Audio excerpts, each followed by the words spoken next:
My name is Bert, and I'm a person in long-term recovery, and what that means is I haven't used a drink or drug since April 29th of 2017. I'm a peer mentor at the Substance Abuse Center of Kansas, or Crossover Recovery. I'm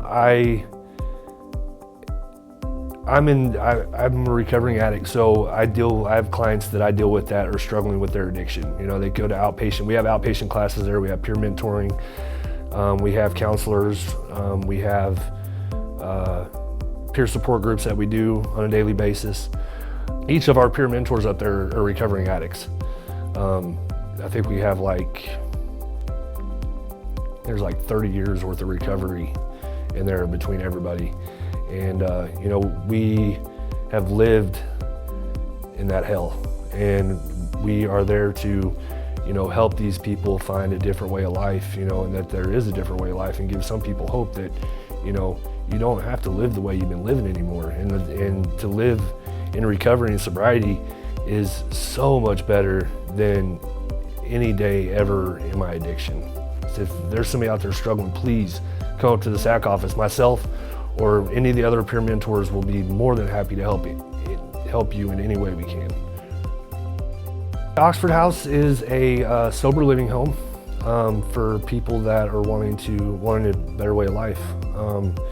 It's a democratically ran house. There's actually 9 houses here in Hutch. There's 6 men's houses and 3 women's houses. And one of the women's houses is a women and children's house.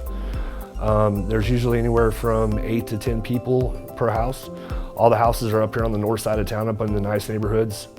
So they're really nice houses. It's a godsend that I got into Oxford, when I did and how I did. And it's like a brotherhood inside of a house and/or sisterhood inside of a house, you know, and you guys hold each other accountable, and everybody pays their equal expenses shared, which is all the money's put into one bank account, and then the money's dispersed on what bills need to be paid.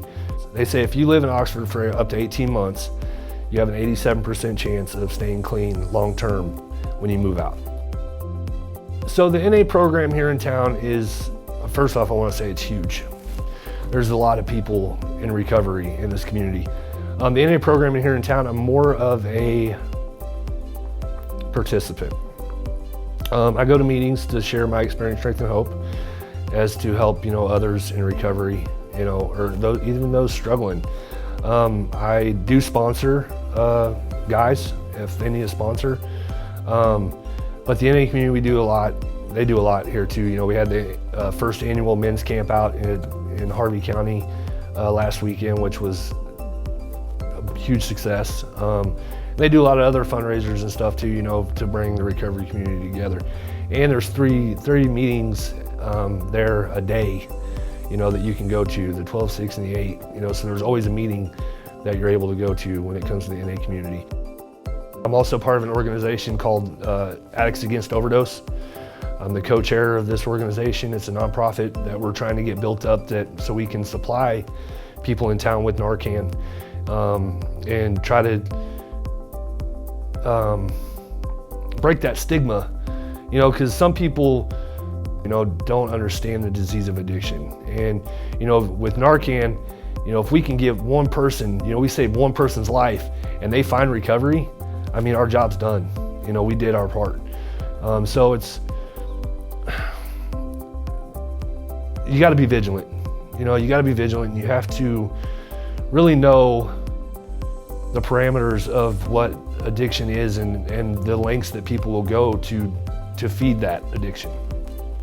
Each addict out there suffering today deserves the chance to redeem themselves. Because I know for a fact, and speaking from personal experience, it's not always, that person is not who that person really is in their addiction. It's not. There is a human being under there that's loving and compassionate and caring,